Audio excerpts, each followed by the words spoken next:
السلام علیکم دوستو، ہدایت کے سفر میں آپ سب کو خوش آمدید۔ اللہ تبارک و تعالیٰ کے فضل و کرم سے آج ہم لوگ حضرت آدم علیہ السلام کے تعلق سے معلومات حاصل کریں گے۔ حضرت آدم علیہ السلام کے بارے میں ہم لوگ جانتے ہیں کہ تمام انسان کے وہ جد امجد ہیں۔ ابو البشر کا لقب ان کو زیب دیتا ہے۔ تو اس میں بہت سارے لوگ اس تجسس میں رہتے ہیں کہ انسانوں کا آغاز کیسے ہوا۔ انسان جو اس کائنات کا ماسٹر پیس ہے، اللہ تبارک و تعالیٰ کی تخلیق ہے، اس کا آغاز کیسے ہوا؟ اس میں تقریباً جتنے بھی ذہین لوگ ہیں، اگر وہ قرآن سے رہنمائی حاصل نہیں کرتے یا پھر مذہبی کتاب یعنی آسمانی کتاب سے رہنمائی حاصل نہیں کرتے تو وہ ٹھوکریں کھاتے ہیں۔ اور 30 سال 40 سال 50 سال کی تحقیق کے بعد بھی جو نتیجہ سامنے آتا ہے تو ان کی تھیوری پر آج تک اتفاق نہیں ہو پایا۔ وہ تھیوری ہی رہی۔ اس میں اللہ تبارک و تعالیٰ کا فضل و کرم ہے، شکر اور احسان ہے کہ تمام امت مسلمہ پر اور آسمانی کتاب پر ایمان لانے کا کہ اگر اس مسئلے کے بارے میں پوچھا جائے کہ انسان کا آغاز کہاں سے ہوا تو 5ویں جماعت کا بچہ بھی آرام سے بتا دے گا کہ انسان کا آغاز کیسے ہوا۔ تو آج میں خاص طور پر غیر مسلموں کے لیے، نان بلیورز کے لیے آسان انداز میں بات رکھنے کی کوشش کروں گا تاکہ ان کو بات سمجھ میں آ جائے کہ انسانوں کا آغاز کیسے ہوا۔ جب کائنات موجود نہیں تھی تو پوری کائنات میں صرف اللہ تبارک و تعالیٰ ہی تھا اور کچھ نہیں تھا۔ اللہ نور السماوات والارض، اللہ تعالیٰ نور ہی نور ہے۔ اللہ تبارک و تعالیٰ کی تخلیق کا ایک انداز یہ ہے کہ انما امرہ اذا اراد شیئا ان یقول لہ کن فیکون۔ جب بھی وہ کسی چیز کا ارادہ کرتا ہے تو اس کے لیے صرف کن کہتا ہے تو وہ ہو جاتی ہے۔ تو اللہ تبارک و تعالیٰ کو جب کائنات بنانے کا ارادہ ہوا تو اللہ تعالیٰ نے فرمایا کن، تو ایک انرجی ظاہر ہوئی۔ وہ انرجی گویا ایک گولے کی شکل اختیار کر گئی، اور اس انرجی سے اللہ تبارک و تعالیٰ نے تمام انسانوں کی روحوں کو پیدا کیا، جیسا کہ قرآن سے ثابت ہے۔ پھر اسی نور سے اللہ تبارک و تعالیٰ نے فرشتوں کو پیدا کیا۔ پھر وہ جو نور گولے کی شکل اختیار کر گیا تھا، جو اللہ تبارک و تعالیٰ کی کلمہ کن کہنے کے نتیجے میں وہ انرجی ظاہر ہوئی تھی، پھر اس میں ایک بلاسٹ ہوا۔ جب وہ بلاسٹ ہوا تو اس میں سے شعلے نکلے، اور جب وہ شعلے نکلے تو ہر طرف آگ ہی آگ تھی، گویا آگ کی کوئی حد نہیں تھی۔ پھر جب وہ آگ ٹھنڈی ہونا شروع ہوئی تو اس میں سے بھاپ بن کر بارش ہونا شروع ہوئی، چنانچہ بارش سالہ سال تک ہوتی رہی۔ ایک وقت ایسا بھی آیا کہ وَكَانَ عَرْشُهُ عَلَى الْمَاءِ، یعنی اللہ تبارک و تعالیٰ کا عرش پانی پر تھا، گویا کائنات میں کچھ نہیں تھا، صرف پانی ہی پانی تھا۔ پھر اس کے بعد آگ ٹھنڈی ہوئی، بارش رک گئی، اور پھر خشکی ظاہر ہونا شروع ہوئی۔ اللہ تعالیٰ نے سب سے پہلے روح کو پیدا کیا، پھر اول سے لے کر آخر تک آنے والے تمام انسانوں کی روحوں کو ایک میدان میں جمع کیا اور ان سے عہد لیا۔ الستُ بربکم، کیا میں تمہارا رب نہیں ہوں؟ قالوا بلی، سب نے یک زبان جواب دیا، کیوں نہیں، آپ ہی ہمارے رب ہیں۔ اللہ تعالیٰ نے فرمایا، میں تمہیں باری باری دنیا میں بھیجوں گا، وہاں جا کر بھول مت جانا اور ہمارے ساتھ شرک مت کرنے لگنا۔ اس کے بعد اللہ تعالیٰ نے تمام انسانوں کی ارواحوں کو گویا محفوظ کر دیا کہ ہر ایک کی اپنی اپنی باری آئے گی اور ہم اسے دنیا میں بھیجیں گے۔ اللہ تعالیٰ فرماتا ہے، الذی خلق الموت والحیات لیبلوکم ایکم احسن عملا، یعنی اللہ تبارک و تعالیٰ انسانوں کا امتحان لینا چاہتا تھا کہ کون اچھا عمل کرتا ہے اور کون برا عمل کرتا ہے۔ اب اس امتحان کا مقصد کیا ہے؟ تاکہ اچھے عمل کرنے والوں کو اچھا انعام دیا جائے اور برے عمل کرنے والوں کو سزا دی جائے۔ اب سوال یہ ہے کہ اس امتحان کا مضمون کیا ہے؟ اللہ تعالیٰ فرماتا ہے، وَمَا خَلَقْتُ الْجِنَّ وَالْإِنسَ إِلَّا لِيَعْبُدُونَ، ہم نے جنات اور انسانوں کو، جو بے شمار مخلوقات میں سے 2 مخلوق ہیں، صرف اپنی عبادت کے لیے پیدا کیا ہے۔ اگر وہ ہماری عبادت کریں گے تو آخر میں ہم انہیں انعام دیں گے، اور اگر عبادت سے منہ موڑیں گے تو انہیں سزا دیں گے۔ اب عبادت کیا ہے؟ عبادت یہ ہے کہ اللہ تعالیٰ نے زندگی گزارنے کے ہر معاملے میں جہاں ہمارا حکم آ جائے کہ یہ کرو اور یہ نہ کرو، وہاں اگر انسان خوشی سے ہماری بات مان کر زندگی گزارے تو یہی عبادت ہے۔ میں جیسے کہتا ہوں ویسے کھاؤ، جس چیز کے کھانے کا حکم دیتا ہوں وہ کھاؤ، اور جس سے منع کرتا ہوں اس سے رک جاؤ، تو یہی عبادت ہے۔ البتہ کچھ مخصوص عبادات بھی ہیں جیسے نماز اور روزہ جو ہمارے لیے خاص اہمیت رکھتی ہیں۔ ان میں دنیاوی فائدہ ہو یا نہ ہو، صرف ہمیں خوش کرنے کے لیے انہیں ادا کرو۔ پس اللہ تعالیٰ نے واضح کر دیا کہ انسان کو کیوں پیدا کیا، امتحان لینے کے لیے، اور اس امتحان کا مضمون عبادت ہے۔ کائنات میں بے شمار مخلوقات ہیں، لیکن ان میں سے 3 مخلوقات اعلیٰ درجے کی ہیں جنہیں شعور رکھنے والی مخلوق کہا جاتا ہے۔ خود شعوری صرف 3 مخلوقات میں ہیں، ایک انسان، ایک جنات اور ایک فرشتے۔ تمام مخلوقات سے پہلے اگر اللہ تعالیٰ نے کسی چیز کو پیدا کیا تو وہ انسان کی روحوں کو پیدا کیا ہے۔ اس کے بعد اللہ تعالیٰ نے اس کائنات میں جس پہلی مخلوق کو پیدا کیا وہ فرشتے تھے۔ حضور پاک صلی اللہ تعالیٰ علیہ وآلہ وسلم کی حدیث ہے کہ اللہ تبارک و تعالیٰ نے فرشتوں کو نور سے پیدا کیا، یعنی وہی نور جو کلمہ کن سے ظاہر ہوا تھا، اسی نور سے اللہ تعالیٰ نے فرشتوں کو پیدا کیا۔ پھر اس کے بعد جو آگ کے شعلے بلند ہوئے، انہی شعلوں سے اللہ تعالیٰ نے جنات کو پیدا کیا، جیسا کہ اللہ تعالیٰ نے قرآن میں فرمایا وَالْجَانَّ خَلَقْنَاهُ مِن قَبْلُ، اور جنات کو ہم نے انسانوں سے پہلے پیدا کیا تھا۔ اس لحاظ سے اگر مکمل مخلوق کی بات کی جائے تو پہلے نمبر پر فرشتے، دوسرے نمبر پر جنات اور تیسرے نمبر پر انسان کو پیدا کیا۔ یعنی شعور رکھنے والی مخلوقات میں انسان کو اللہ تعالیٰ نے فرمایا کہ میں نے مٹی سے پیدا کیا۔ اس کا بھی ایک بڑا دلچسپ واقعہ ہے۔ اللہ تعالیٰ کو زمین پر اپنا ایک نائب بنانا تھا جو اللہ تعالیٰ کی مرضی کے مطابق زمین کا انتظام سنبھالے، امتحان دے اور پھر اللہ تعالیٰ کے پاس واپس آ جائے۔ اب سوال یہ تھا کہ اس ذمہ داری کے لیے کون سی مخلوق منتخب کی جائے گی؟ جنات چاہتے تھے کہ ہم اعلیٰ درجے کی مخلوق ہیں، فرشتے بھی چاہتے تھے کہ ہم بھی اس کے اہل ہیں، لیکن اللہ تبارک و تعالیٰ نے فیصلہ فرمایا کہ زمین کی خلافت انسان کو دی جائے گی۔ چنانچہ اللہ تعالیٰ نے فرشتوں سے فرمایا انی جاعل فی الارض خلیفہ، بے شک میں زمین میں ایک خلیفہ بنانے والا ہوں جو زمین کا نظام میری مرضی کے مطابق چلائے گا۔ یہ سن کر فرشتوں نے نہایت ادب سے عرض کیا اتجعل فیہا من یفسد فیہا ویفسک الدماء ونحن نسبح بحمدک ونقدس لک، کیا آپ اس میں ایسی مخلوق پیدا کریں گے جو زمین میں فساد کرے گی اور خون بہائے گی، جبکہ ہم آپ کی حمد کے ساتھ تسبیح کرتے ہیں اور آپ کی پاکی بیان کرتے ہیں؟ اللہ تعالیٰ نے جواب دیا انی اعلم ما لا تعلمون، بے شک میں وہ جانتا ہوں جو تم نہیں جانتے۔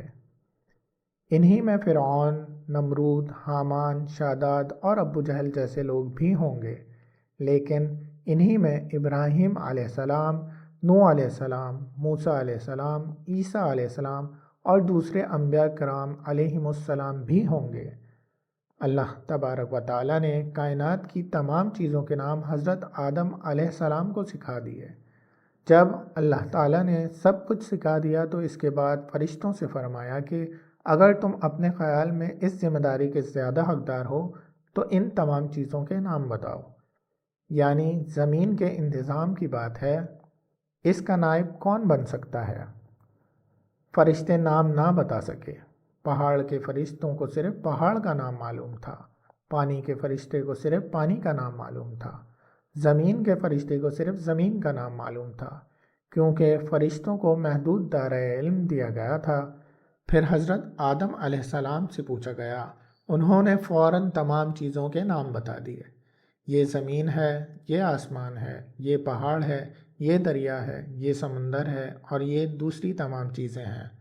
اللہ تبارک و تعالیٰ نے فرمایا کیا میں نے تم سے نہیں کہا تھا کہ میں وہ جانتا ہوں جو تم نہیں جانتے، اور میں یہ بھی جانتا ہوں کہ تم کیا ظاہر کرتے ہو اور کیا چھپاتے ہو۔ اللہ تعالیٰ نے فرمایا کہ ایک خاص مخلوق ہوگی جس کے پاس کائنات کا وسیع علم ہوگا، چنانچہ فرشتوں نے مان لیا کہ جب اللہ تعالیٰ کا یہی فیصلہ ہے تو یہی بہتر ہے۔ اللہ تعالیٰ نے فرمایا، میں کائنات ارضی کا انتظام انسان کے ہاتھ میں دینے والا ہوں۔ اللہ تعالیٰ نے فرمایا، تم کائنات کی خدمت گزار رہو گے، لیکن انسان کے متعلق جو حکم آئے اس پر عمل کرو گے۔ اگر ہمارا حکم ہو کہ فلاں انسان کو بچا لو تو تم بچا لینا۔ مثلاً کوئی بچہ گرنے لگے اور اللہ تعالیٰ حکم دے کہ اسے بچا لو تو فرشتے اسے بچا لیتے ہیں، لیکن اگر اللہ تعالیٰ کا حکم نہ ہو تو وہ اپنے طور پر مداخلت نہیں کرتے۔ اسی طرح اگر کسی کو آگ میں ڈال دیا جائے تو اگر اللہ تعالیٰ حکم دے تو فرشتے اسے بچا لیتے ہیں، ورنہ نہیں۔ فرمایا، جب میں اس میں روح پھونک دوں تو تم سب اس کے سامنے سجدے میں گر جانا۔ وہ بے جان مٹی تھی، اس کی نہ آگ کے مقابلے میں کوئی فضیلت تھی نہ نور کے مقابلے میں۔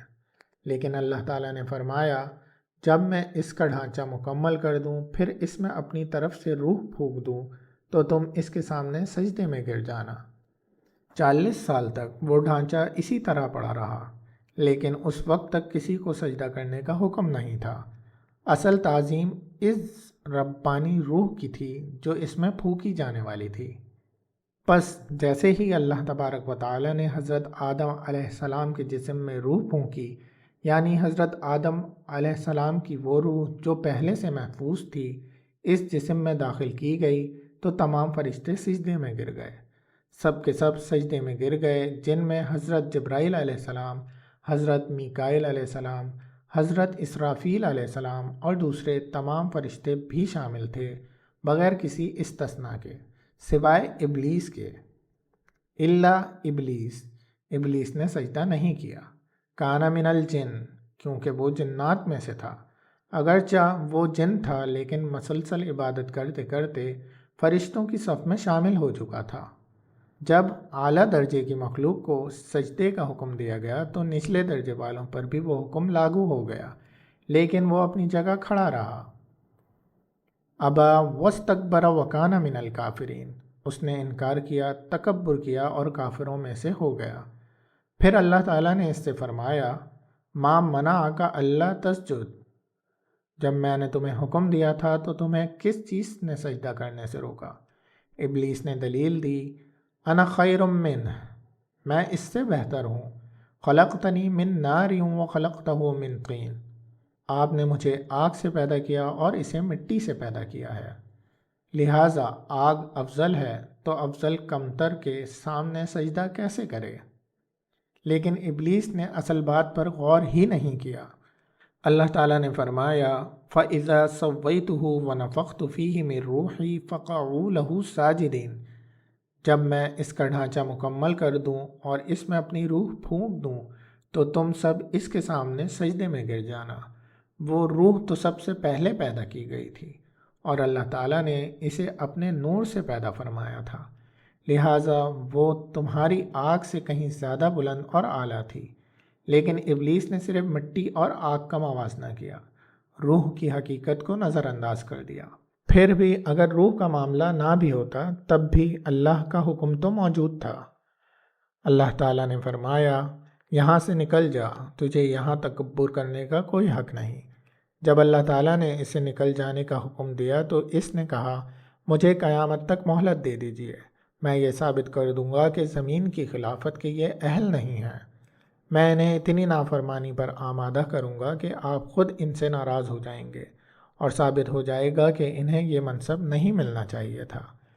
اللہ تبارک و تعالیٰ نے فرمایا، انک من المنذرین، اچھا تمہیں قیامت تک مہلت دی جاتی ہے۔ پھر ابلیس نے کہا، فبما اغویتنی لاقعدن لہم صراطک المستقیم، چونکہ آپ نے مجھے گمراہ ہونے دیا اس لیے میں ضرور آپ کے سیدھے راستے پر ان کے لیے بیٹھوں گا۔ ثم لآتینہم من بین ایدیہم ومن خلفہم وعن ایمانہم وعن شمائلہم، پھر میں ان کے آگے سے، پیچھے سے، دائیں سے اور بائیں سے ان کے پاس آؤں گا۔ ولا تجد اکثرہم شاکرین، اور آپ ان میں سے اکثر کو شکر گزار نہیں پائیں گے۔ اللہ تبارک و تعالیٰ نے فرمایا، جو بھی ان میں سے تیری پیروی کرے گا میں ان سب کو جہنم میں ڈال دوں گا، اس معاملے میں کوئی رعایت نہیں ہوگی۔ کوئی سمجھوتا نہیں ہوگا۔ اس کے بعد اللہ تعالیٰ نے حضرت آدم علیہ السلام کو جنت میں بھیج دیا اور شیطان کو بھی قیامت تک مہلت دے دی۔ جب اللہ تبارک و تعالیٰ نے حضرت آدم علیہ السلام کو جنت میں بھیجا تو جنت میں حضرت آدم علیہ السلام کچھ تنہائی محسوس کر رہے تھے۔ چنانچہ ایک ساتھی کے طور پر اللہ تعالیٰ نے انہی سے حضرت حوا کو پیدا فرمایا۔ پھر دونوں جنت میں رہنے لگے۔ اللہ تبارک و تعالیٰ نے فرمایا، یہ پورا باغ تمہارا ہے، یہاں رہو، لطف اٹھاؤ اور جیسے چاہو زندگی گزارو، ہر طرح کی نعمتیں تمہارے لیے موجود ہیں۔ البتہ امتحان کے طور پر میں تم سے ایک چھوٹا سا امتحان لینا چاہتا ہوں اور یہ بھی دکھانا چاہتا ہوں کہ تمہارا دشمن کس قدر خطرناک ہے۔ اس لیے صرف ایک بات کا حکم ہے کہ فلاں درخت کے پاس نہ جانا، یعنی اس کا پھل نہ کھانا، بس یہی ایک ممانعت ہے، باقی سب چیزیں تمہارے لیے حلال اور آزاد ہیں۔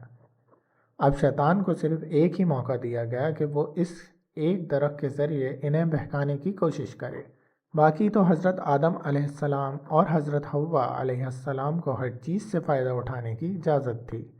شیطان نے اس ایک نقطے کو اپنا ہدف بنایا، پھر اس نے وسوسے ڈالنا شروع کیا۔ وہ دن رات بغیر کسی وقفے کے اسی کام میں لگا رہا، کبھی حضرت حوا علیہ السلام کو بہکاتا، کبھی حضرت آدم علیہ السلام کو، کبھی دوست بن کر آتا، کبھی خیر خواہ بن کر آتا۔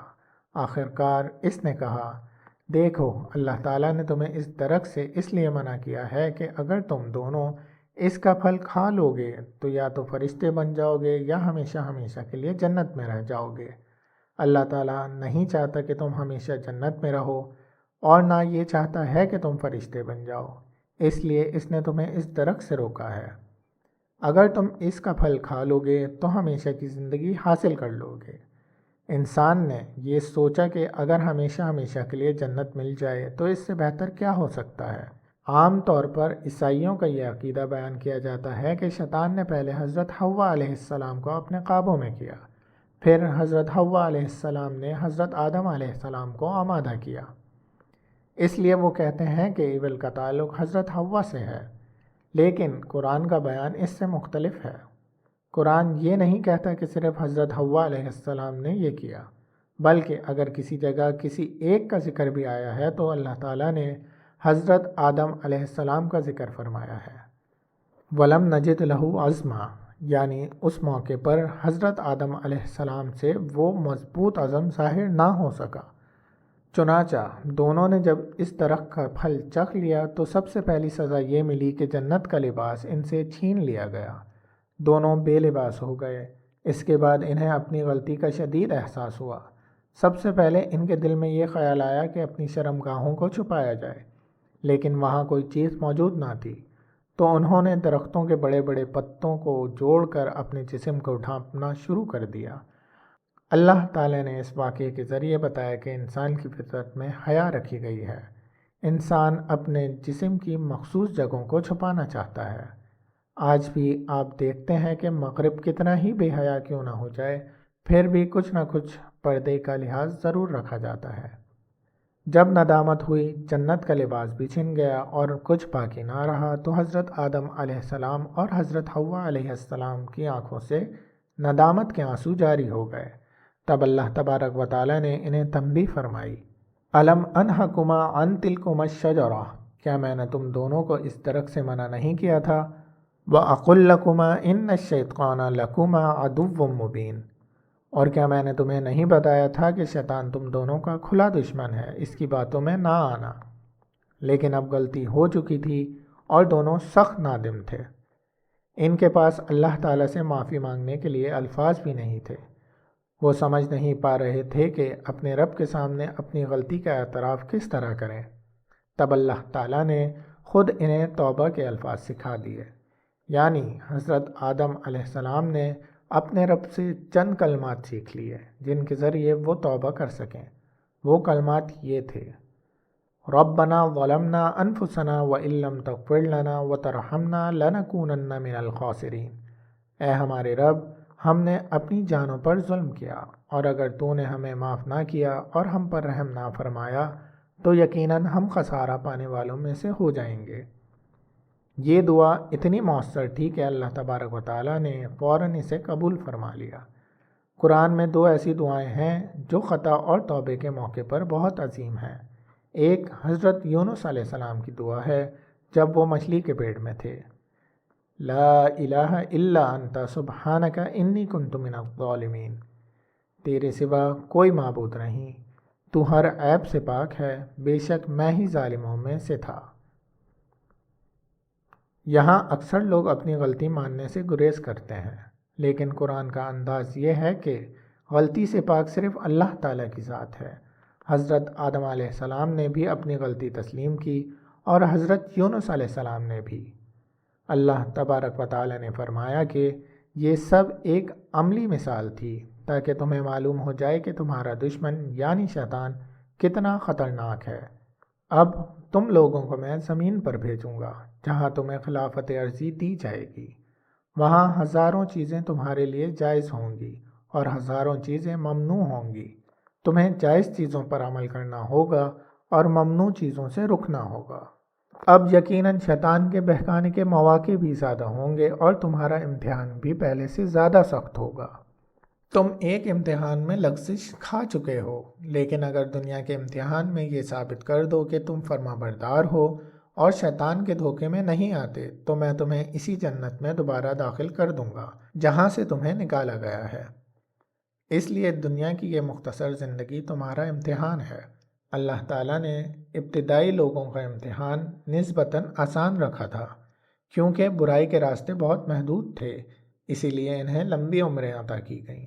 حضرت نوح علیہ السلام نے تقریباً 950 سال تک اپنی قوم میں تبلیغ کی اور امتحان دیا، لیکن آج ہر قدم پر گناہ اور فتنہ موجود ہے، اس لیے اللہ تعالیٰ نے انسان کی عمر مختصر کر دی، گویا 60-70 سال ہی کافی ہیں۔ ان میں سے بھی بچپن کے 10-15 سال معاف ہیں، باقی 30-40 سال اگر میری اطاعت میں گزار دو تو کامیاب ہو جاؤ گے۔ اس کے بعد اللہ تعالیٰ نے فرمایا، تم سب یہاں سے زمین پر اتر جاؤ، تم ایک دوسرے کے دشمن رہو گے، زمین میں ایک مقررہ مدت تک تمہارا ٹھکانہ ہوگا اور تمہیں وہاں فائدہ اٹھانے کا موقع دیا جائے گا، وہیں یہ ثابت کرنا ہوگا کہ تم رحمان کے فرما بردار بنتے ہو یا شیطان کے۔ پھر اللہ تعالیٰ نے زمین میں انسان کی زندگی کے لیے تمام نعمتیں رکھ دیں، فرمایا ان سے فائدہ اٹھاؤ، تحقیق کرو، تجربے کرو، اپنی زندگی کو بہتر بناؤ۔ البتہ زندگی کس طریقے سے گزارنی ہے اس کے لیے میں اپنی طرف سے ہدایت بھیجتا رہوں گا، جو میری ہدایت کی پیروی کرے گا وہ جنت میں جائے گا، اور جو اس کو نظر انداز کرے گا اس کا انجام شیطان کے ساتھ ہوگا۔ اسی اصول کے تحت اللہ تعالیٰ نے حضرت آدم علیہ السلام اور حضرت حوا علیہ السلام اور جنات کو زمین پر اتارا۔ اس کے بعد ان کی اولاد کا سلسلہ شروع ہوا، پھر حق اور باطل کی جنگ بھی شروع ہو گئی۔ شیطان بھی اپنے لشکر کے ساتھ سرگرم ہو گیا، اس نے جنات میں سے بھی اپنے ساتھی بنائے اور انسانوں میں سے بھی اپنے مددگار تیار کیے۔ جب بھی شیطان غالب ہونے لگتا اور لوگوں کی اکثریت کو گمراہ کر دیتا تو اللہ تعالیٰ کسی عظیم رسول کو بھیج دیتا جو لوگوں کو دوبارہ توحید کی طرف بلاتا۔ پھر کچھ عرصے بعد لوگ دوبارہ غفلت میں پڑ جاتے، شیطان پھر غالب آ جاتا اور اللہ تعالیٰ پھر کسی نبی کو بھیج دیتا۔ بعد میں انبیاء کرام علیہم السلام کی یہ ذمہ داری امت محمدیہ کے سپرد کر دی گئی۔ اس لیے حق اور باطل کی یہ کشمکش ہمیشہ سے جاری ہے اور قیامت تک جاری رہے گی۔ ایک شاعر نے بڑی خوبصورت بات کہی ہے کہ جس سے کبھی غلطی نہ ہو اسے رحمان کہتے ہیں، اور جو بار بار غلطی کرتا ہے اسے حیوان کہتے ہیں، جو غلطی کر کے اڑ جائے اسے شیطان کہتے ہیں، اور جو غلطی کر کے نادم ہو جائے اسے انسان کہتے ہیں۔ حضرت آدم علیہ السلام اور ابلیس کے واقعے میں بھی یہی سبق ہے، غلطی دونوں سے ہوئی، ابلیس سے بھی اور حضرت آدم علیہ السلام سے بھی، لیکن ابلیس اپنی غلطی پر اڑ گیا، دلیلیں دینے لگا، جبکہ حضرت آدم علیہ السلام نے فوراً اپنی غلطی کا اعتراف کیا، توبہ کی اور اپنے رب سے معافی مانگی۔ یہی آدمیت اور ابلیسیت کا فرق ہے۔ جو غلطی کے بعد تکبر کرے وہ ابلیس کے راستے پر ہے، اور جو غلطی کے بعد توبہ اور استغفار کرے وہ حضرت آدم علیہ السلام کے راستے پر ہے۔ ہم سب حضرت آدم علیہ السلام کی اولاد ہیں، اس لیے اللہ تعالیٰ نے جہاں ہمیں سخت امتحان دیا ہے وہیں گناہوں کو مٹانے کا ایک ربڑ بھی دیا ہے، اور وہ ہے توبہ۔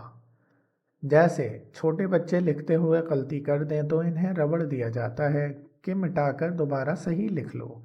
اسی طرح اگر انسان سے گناہ ہو جائے تو اللہ تعالیٰ نے فرمایا کہ توبہ کر لو۔ کتنا ہی بڑا گناہ کیوں نہ ہو، اگر سچی ندامت کے ساتھ توبہ کی جائے تو اللہ تعالیٰ پہاڑوں جیسے گناہ بھی معاف فرما دیتا ہے۔ اسی لیے توبہ اللہ تعالیٰ کی بہت بڑی نعمت ہے، اور توبہ کے آنسو اللہ تعالیٰ کو موتیوں سے بھی زیادہ محبوب ہیں۔ حدیث میں آتا ہے کہ 2 قطرے ایسے ہیں جو زمین پر گرنے سے پہلے اللہ تعالیٰ کے ہاں مقبول ہو جاتے ہیں، ایک شہید کے خون کا قطرہ اور دوسرا سچی توبہ اور ندامت کا آنسو۔ جو بندہ شیطان کے دھوکے میں آ گیا تھا پھر توبہ کر کے اللہ تعالیٰ کی طرف واپس آ گیا، اللہ تعالیٰ اسے اپنا محبوب بندہ بنا لیتا ہے۔ لہٰذا ہمیں بھی چاہیے کہ توبہ کو اپنا ہتھیار بنائیں، شیطان کے راستے سے ہٹ کر رحمان کے دامن کو مضبوطی سے تھام لیں۔ اللہ تعالیٰ سے دعا ہے کہ وہ ہم سب کو حضرت آدم علیہ السلام کے طریقے پر چلنے کی توفیق عطا فرمائے۔ اس کے بعد انشاءاللہ حضرت آدم علیہ السلام کے 2 بیٹوں حابیل اور قابیل کے واقعے کو بیان کیا جائے گا۔ اگر آپ کو یہ ویڈیو پسند آئی تو ویڈیو کو لائک اور شیئر ضرور کر دیں، اور اپنی قیمتی رائے کمنٹس میں ضرور لکھیں، اور اگر آپ نے چینل کو سبسکرائب نہیں کیا ہے تو چینل کو سبسکرائب بھی کر لیں۔ وآخر دعوانا ان الحمد للہ رب العالمین۔